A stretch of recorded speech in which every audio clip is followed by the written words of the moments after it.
If in fact we were concerned about these students doing well and taking calculus, we need to continue to provide them with this academic instruction and not permit this unguided, unrestricted mixing of children of different ages. That is educationally unsound. Jose, and I'll come back to you on this, Henry, but Jose, so speaking to Maribel's point about the mixing of ages, how important is that as a factor? And I'm just harking back to, you know, my parents growing up, and they had one-room schoolhouses where, you know, you taught from, you know, elementary all the way through high school. How important is that issue of mixing ages in 1990? It is very, very important. One of the things, and we just went through a classroom selection at our school, one of the things that most teachers try to avoid is a combination class. And you're just talking about 2 grades, 3rd, 4th, 4th, 5th, because of whatever the student population is. And most teachers want to avoid those kinds of classrooms because it is very difficult. You need to follow the curriculum for one grade and another grade. Now you have some kids from K through 5th.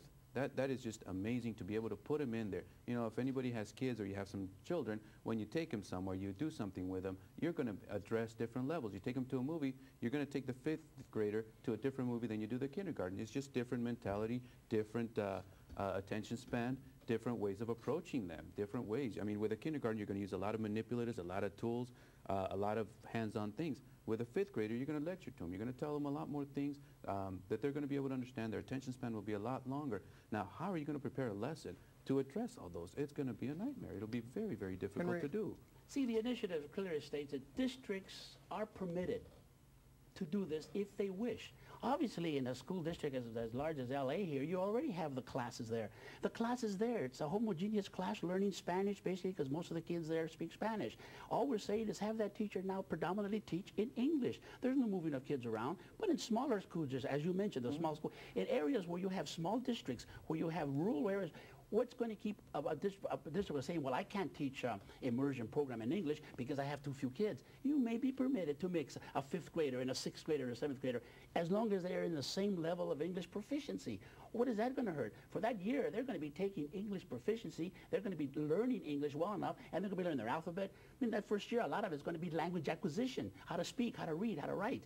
And the subject matter content will be also brought in there sparingly to make sure that they keep up. But once they learn sufficient English, they can keep up a lot faster by moving those 3 or 4 years in English-only classes than in continuing another 3 or 4 years in Spanish and then deciding to transfer over. It just doesn't work. It hasn't been. Practically, it doesn't work. And we've seen the results of how many kids are classified as fluent English speakers in the state of California. What is it, 6%? Santa Barbara with 2,800 limited English-speaking students. At the end of 1 year, only 6% were actually reclassified into fluent English. It doesn't work. It isn't working. It's getting worse, and it's been on the books for 30 years. It expired in 87, and it's still on the books. It continues to be funded because the legislature refuses to do anything about it because of the conflicts. Well, this initiative will do something about it. In fact, the governor already vetoed a bill. The courts have already said, hey, we're not going to be requiring school districts to mandate them to give bilingual ed. The legislature are saying, let's drop some more. It's a wonderful thing. If this bill does anything, it's waking up the American people to say, hey, we got to look at a program that hasn't worked for 30 years, and we're going to substitute it with something that others say might not work at all, but at least it's a change. And I'm pretty sure that if those kids are put into English only with the same caring teachers we have now, it'll work, and those kids will move a lot faster than they're moving now. Maribel, we're going to break in 1 minute, but I want to give you a chance to comment on this notion of moving to change into something that we don't have any track record on. What are your... I've listened to Mr. Gradillas explain his view of the world and his view of educational policy a few times, and sometimes I agree that it makes sense. What he's saying sometimes makes sense. Unfortunately, what he says is completely inconsistent with what's in Proposition 227. The reality is that when if Proposition 227 were to pass on June 2nd, that is what becomes the law. Not what Mr. Gradillas suggests, that their rural schools may be permitted, but urban schools may not. That restriction's not in the initiative. The after-school programs, the Saturday programs, that's not in the initiative. What he says, unfortunately, is not written in there, and that is what would become law. And I think it's really interesting that we have a bipartisan bill coming out of the legislators that took a significant amount of time, that brought in researchers to have educational policy, and Governor Pete Wilson vetoed it. Maribel, before we go to break, we have, is it Zaja on the line? Hi. Hi, welcome to Media One-on-One. You have a question for our guest? Yes. My question is, actually, I'm not agree with bilingual education. I'm actually right now I'm learning English. I'm here for 1 year, and I believe bilingual education is going to stop learning for students. But my question is, do you think only 1 year is going to be enough for them to, after that, they're going to throw the student to the regular classes? Henry, let's direct that question to you, and then, Jose, you can... Yeah, as I said before, if you're talking about the little kids, the kindergarten, first, second, third, 1 year is sufficient for them to learn, particularly when 60% of them in many of the classes are already American-born, American citizens that should be given this opportunity to learn English. For the high schoolers or those people that come into this country at a later age, you know, you can begin to look at waivers to get them into bilingual programs. But to me, personally, this is going to take an extra year or two. Why not bring them in a quick submersion program and then into the classes of straight English? Jose, is 1 year sufficient? No, it's not sufficient. Absolutely not. There is no way a child can learn.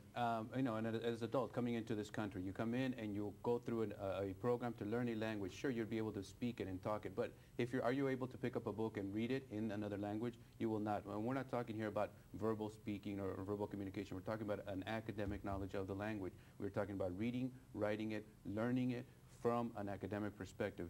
Now it brings a very... Before you go there, we have one more caller. Sure. Before we go to break. So I think it's Fab from LA. Welcome to Media One-on-One. Thank you very much, and I really appreciate this discussion. First of all, I'm going to say this real quick. Other countries start off at earlier ages teaching different languages with several different levels, and I feel like that will be okay here. But I also would like to have your opinion as to teaching Spanish to English-speaking children. What about that, reversing the role? We currently have programs throughout California. We have a diversity of programs. We have the dual immersion that allows monolingual English-speaking students to learn Spanish. We have some great programs throughout California that will be completely dismantled. You're absolutely right. It seems kind of ironic that as we move on to a global economy, as we rely more on foreign trade, that California wants to be the one state that prohibits students from learning more than one language. We should be encouraging students to learn 2 and 3 different languages. Henry? The initiative plainly states that if a kid already knows, a student already knows English, and he wishes now to learn a language other than his own in elementary school, that it's wonderful to do that if the parents wish to put him in there. Well, this is a reverse of what it is now. Let me ask the question this way, because as Maribel points out, and we recognize the world's getting smaller, that the English culture, American culture, is one of the few countries where multiple languages isn't the norm. You go to Europe and people are speaking 3 or 4 different languages. What are your thoughts about having a standard that would immerse English-dominant speakers in foreign languages the same way they're talking about immersing Spanish speakers in English? Yes, that is outstanding, because these researchers have known for years that if a person begins to learn another language early enough other than his own, he will be able to master that language. So therefore, we should be putting more effort and money into elementary school to get those monolingual students to learn another language. There's no problem with that. I'm working in Duluth, Minnesota, and we got programs in there right now that we're working particularly in this area. See, I've never said that it was anti-bilingualism. The more languages you know, multilingual, multilingualism, to me it's great, but if you want to succeed in this country, if you really want to make money here, if you're multilingual, one of those languages has got to be English, or you won't be able to capitalize on your multilingual abilities. Well, when we come back from break, I want to talk about what are some of the implications with the implementation. So let's assume that the bill passes, and then let's assume that it doesn't pass, and what do we do to make some of the corrections? But don't go away. We'll be right back with today's topic, Proposition 227, the Bilingual Education Initiative. Stay with us and do join in the conversation after the break.